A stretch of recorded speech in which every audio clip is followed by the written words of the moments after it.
Assalamualaikum guys, selamat datang ke SRTV. Rumours demi rumours melayang-layang untuk Sabah FC sekarang banyak nama-nama yang dikaitkan untuk mencari Sabah FC. Seperti mana kamu telah tengok pada video sebelum ni, ada 4 penama yang telah aku share dengan kamu, iaitu pemain tempatan yang dikaitkan mungkin untuk berada dalam kesebelasan, bukan kesebelasan, untuk menambah depth squad Sabah FC. Seperti mana kita tahu akan menjadi busy, ditambahkan lagi dengan jadual AFC. So, kita tengok di sini macam OKS ingin mengimprovekan depth squad dan juga membaik pulih rotation dan menguatkan lagi pasukan untuk Sabah FC bagi menempuh musim 2023 ni. Dan ini adalah satu rumours yang bagi aku cukup exciting lah. Okey, waktu aku buat search di Google apa semua, sosial media apa semua, terkeluar nama orang ni, itu Paulo Josue ni. Kalau betul lah sebenarnya Paulo Joso, kalau tak silap. Di dalam antara target OKS untuk mendaftarkan beliau di dalam pasukan Sabah 2023. So memang bagi aku satu buat yang menarik lah, pasal dia adalah merupakan nadi utama untuk KL City bagi musim 2022 dan juga 2021. Kalau kita tengok sumbangan beliau untuk KL City bagi menempuh 2 musim sebelum ni amat memberi impak yang cukup besar lah, antara merupakan satu kesebelasan utama yang kerap kali diturun oleh Bayan Hodak bagi menempuhi perlawanan KL City, bagi menempuh tim-tim lain. Dan especially kalau kita follow KL City untuk AFC, dia adalah individu yang mempunyai impact yang cukup bagus untuk KL City, dan ini telah menjadi rumours terbaru, target terbaru untuk OKS. Kalau kita tengok dari segi position dia, nanti aku akan cerita di perjalanan video ni lah. Sebelum tu, aku share dulu kamu sedikit detail mengenai player Paulo Jose ni. So, okay ni dah guys. Aku minta maaf kalau aku sebut nama dia ni balik-balik salah. Anyway, beliau bernama Paulo Jose. Sekarang berumur 33 tahun lah. So, ini adalah merupakan satu benda yang perlu diberi perhatian juga. Mempunyai ketinggian yang cukup bagus, setinggi 6 kaki, berasal daripada Brazil. Dan ini adalah positioning yang ingin aku share sama kamu tadi. Dia adalah merupakan attacking midfield, di support striker pun dia juga actually, dan dia juga boleh bermain di left wing. Tapi kalau kita tengok perlawanan yang seberapa banyak perlawanan yang telah diturunkan oleh Boyan Hodak, dia adalah merupakan di bahagian tengah. Initially dia ni adalah merupakan striker juga untuk KL City, tapi untuk 2022 dia telah di-swap position.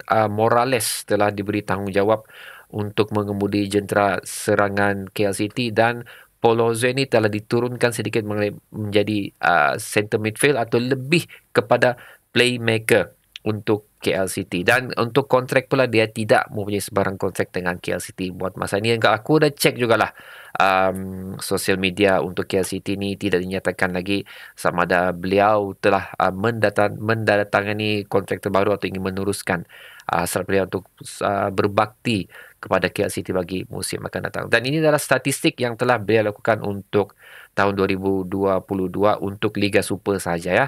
So, sekiranya beliau ni berjaya memasuki Sabah FC, aku akan buat full details mengenai apa yang telah beliau lakukan di sepanjang musim tahun 2022 untuk aksi-aksi selain daripada Liga Super. So far ini adalah yang telah berjaya beliau tampilkan, telah turun sebanyak 20 perlawanan daripada 22 perlawanan untuk Liga Super.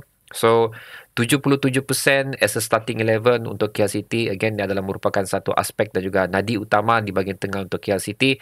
Dan minit permainan pun cukup tinggi sebanyak 82% di sepanjang Liga Super. So, again, ini membuktikan beliau adalah merupakan starting 11 dan juga pemain utama untuk KL City. Telah menyumbangkan sebanyak 6 gol di sepanjang kempen Liga Super. Dan yang menarik di sini sebenarnya adalah assist yang telah dilakukan oleh beliau, itu sebanyak 7 assist. Kalau kita bandingkan dengan player-player kita, itu Sabah FC, 2 player yang mempunyai assist yang tinggi, itu Badrul Bakhtiar sebanyak 4 assist, dan juga Sadil Ramdhani. Mana suara Sadil ni? Sadil Ramdhani telah memberi sebanyak 7 assist. Betul. Dan seterusnya diikuti oleh Taiki Kegayama sebanyak 3 assist lah.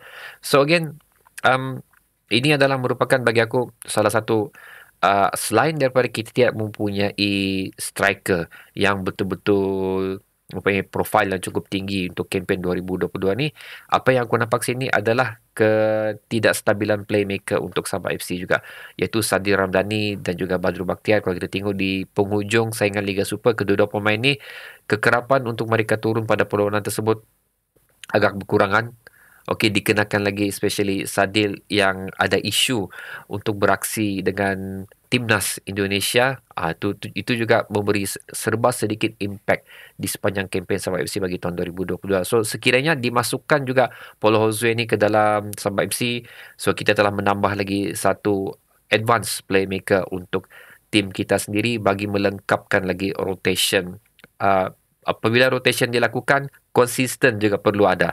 So ini kewujudan Paulo Jose di Sabah FC, menambahkan lagi depth squad yang cukup bagus dan juga rotation yang cukup senang bakal dilakukan oleh OKS. Walaupun kita tahu Sadil berada di wing, so actually tidak berapa impact jugalah untuk Paulo Jose ni. Tapi sebenarnya yang aku tengok di sini adalah sekiranya Badrul Bakhtiar tidak dapat beraksi, so Paulo Jose adalah merupakan satu aset yang cukup bagus untuk mengisi kekosongan tersebut. Again, membuat rotation.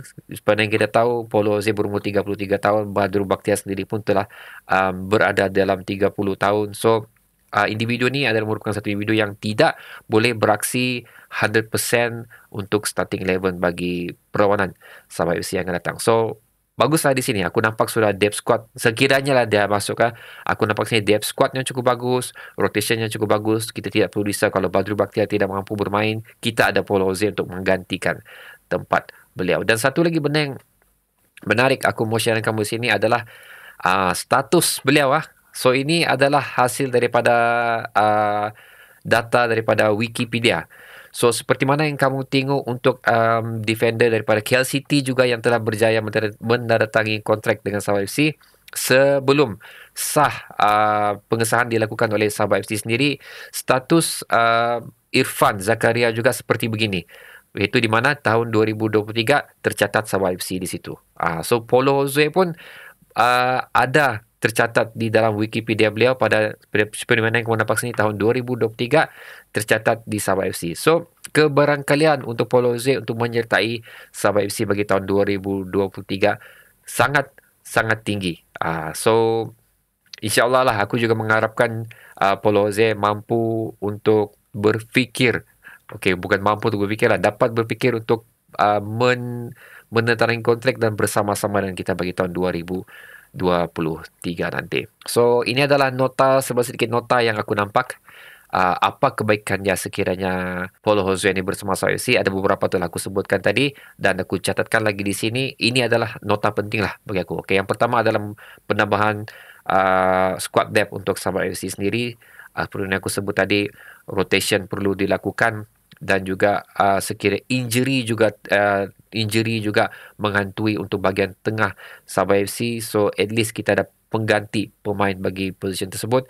Dan Paulo Jose ini adalah merupakan playmaker terbaik. Terbukti adalah merupakan salah satu midfield playmaker yang digeruni oleh pasukan lawan. Selain daripada mampu untuk mengassistkan pemain-pemain lain, beliau juga adalah merupakan satu pemain yang mampu untuk membuat gol sendiri, dan dia adalah merupakan free kick taker yang terbaik juga untuk KL City bagi tahun 2023. Satu lagi adalah beliau beraksi untuk Liga Tempatan, so tiada masalah untuk beliau menyesuaikan diri. Cuma di sini perlu menyesuaikan diri untuk strategi yang akan dilakukan oleh OKS. Dan benda yang aku concern adalah berumur 33 tahun. So berapa lama beliau boleh beraksi untuk Sabah FC adalah merupakan satu persoalan juga sebenarnya. Tapi again, satu aset yang terbaik untuk pemain-pemain Sabah lain, pemain muda Sabah lain untuk menimba ilmu dengan beliau. Dan seterusnya adalah tidak mempunyai kontrak. So another free transfer untuk Sabah FC untuk mendapatkan satu aset yang cukup bagus di dalam senarai skuad bagi persiapan menempuh jadual 2023. So okay guys, pendapat aku ini adalah merupakan satu must grab punya aset lah. So walaupun berumur 33, tapi terbukti di sepanjang karier beliau bersama KL City dan juga beraksi di Liga Super. Again, dia adalah merupakan satu playmaker yang cukup bagus, digeruni dan tidak rugilah untuk mana-mana pasukan untuk mendapatkan hikmat beliau di dalam pasukan mereka. So aku mau tahu juga apa pendapat kamu guys. Again, ini adalah rumors. Kemungkinan besar high percentage untuk dia akan mati Sabah FC. Aku tidak menyatakan dia akan menyertai Sabah FC, tapi high chances, dan this is the biggest rumors lah yang aku nampak di social media sepanjang pencarian aku. So aku mau tahu apa pendapat kamu. Adakah beliau layak untuk bersama kita? Adakah kamu suka untuk dia bersama kita, ataupun kamu rasa bagus ambil pemain ni lagi? Ini lagi bagus. So sila letakkan di ruang komentar di bawah. So aku akan share lagi rumor seterusnya, InsyaAllah kalau video itu siap aku akan post lagi awal lah. Ada 2 video sebenarnya lagi ni untuk rumors transfer untuk pasukan Sabah FC. So berjumpa lagi pada video yang akan datang. Assalamualaikum.